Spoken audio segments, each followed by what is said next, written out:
엄스쿨 매일 성경 읽기. 오늘은 시편 56편입니다. 우리는 누구나 뜻밖의 위기 앞에서 떨게 됩니다.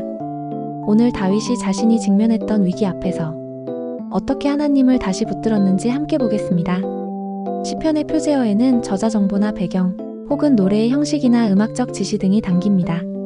시편 56편에도 이런 정보가 담겨 있습니다. 현대인의 성경에 보면 다음과 같은 표현이 나옵니다. 다윗이 가드에서 블레셋 사람들에게 잡혔을 때 지은 시.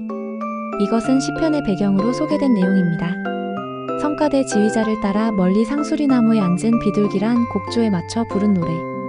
곡조에 대한 설명으로 멀리 상수리나무에 앉은 비둘기라는 표현이 나옵니다. 멀리 상수리나무에 앉은 비둘기는 다윗 자신을 가리키는 것으로 보입니다. 왜냐하면 이 시의 배경이 다윗이 블레셋 땅인 가드에서 갇혀 있을 때 자신의 처지를 표현한 것이기 때문입니다. 멀리 상수리나무에 앉은 비둘기란 곡조는 어떤 느낌의 노래일까요?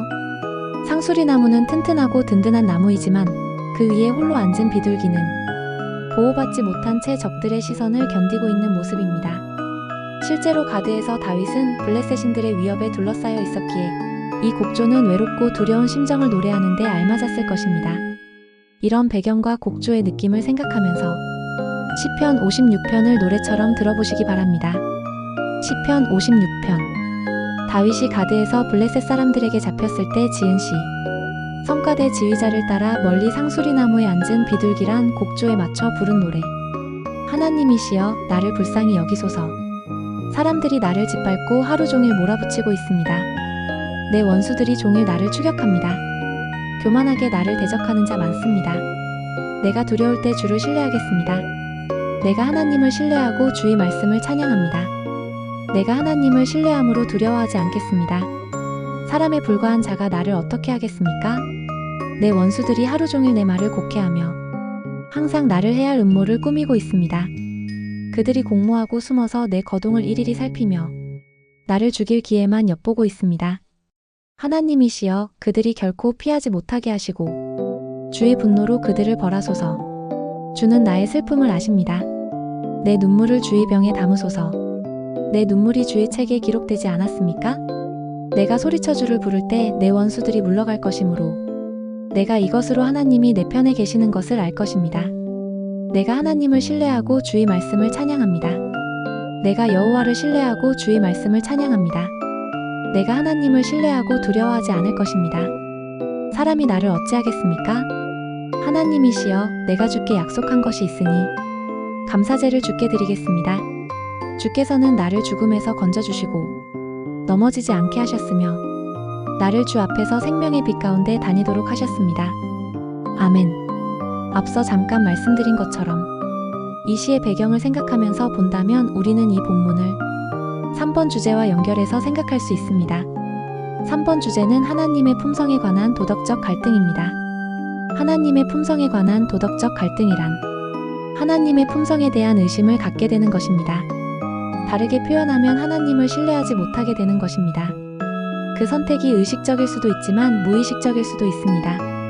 의식적이든 무의식적이든 우리가 하나님을 신뢰하지 못하게 되었을 때 바른 길에서 벗어날 위험에 놓이게 됩니다.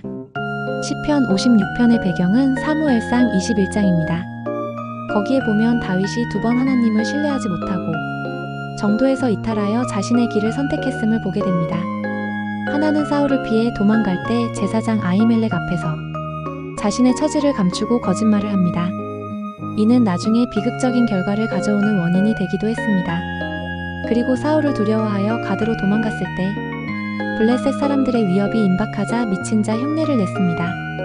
얼굴에 침을 흘리며 대문간에 긁는 등 비정상적인 행동으로 자신을 보호하려 했습니다. 이 또한 극심한 두려움 속에서 하나님의 도우심보다 인간적 술수를 선택한 모습입니다. 이러한 실패는 다윗이 무의식적이든 의식적이든 하나님을 신뢰하지 못할 때 얼마나 쉽게 정도에서 벗어날 수 있는지 보여줍니다. 이런 아픈 경험 후에 시편 56편을 노래한 것으로 보입니다. 여러분은 두려움이 찾아올 때 보통 어떻게 하시나요? 가장 최근에 두려움이 불쑥 찾아왔던 순간은 언제였나요? 그 순간에 여러분은 어떻게 하셨나요? 아픈 경험에서 나온 다윗의 노래에 귀 기울여 보시기 바랍니다. 내가 두려워하는 날에는 내가 주를 의지하리이다. 이것이 시편 56편의 요지입니다. 내가 두려워하는 날이 올 수 있습니다.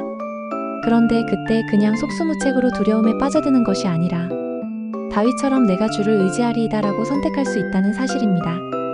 앞서 간단히 언급했던 것처럼 다윗이 사울을 피해 도망쳤을 때 다윗은 극심한 두려움 속에서 거짓말도 했고 미친 채 하는 연극도 했습니다. 다 두려움에서 나온 행동들이었습니다. 다윗은 그러한 자신의 부끄러운 과거 모습을 성찰하며 고백하는 것입니다. 내가 두려워하는 날에는 내가 주를 의지하리이다. 두려움이 나를 압박할 때 하나님이 주신 자유의지를 활용해 하나님을 신뢰하기로 선택할 수 있다는 것입니다. 그러한 선택이 4절에서 이렇게 표현됩니다. 내가 하나님을 의지하고 그 말씀을 찬송하올지라. 내가 하나님을 의지하였은즉 두려워하지 아니하리니. 여기 고백된 것처럼 두려움이 나를 압박하며 공격할 때 두려워하지 않기로 선택할 수 있는 가장 좋은 방법은 하나님을 의지하고 그 말씀을 찬송하는 일입니다. 이 고백은 10절에서도 반복됩니다.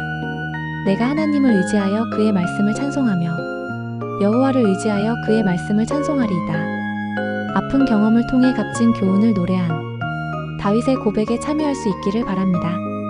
오늘 여러분은 찬송할 말씀을 가지고 있는지요?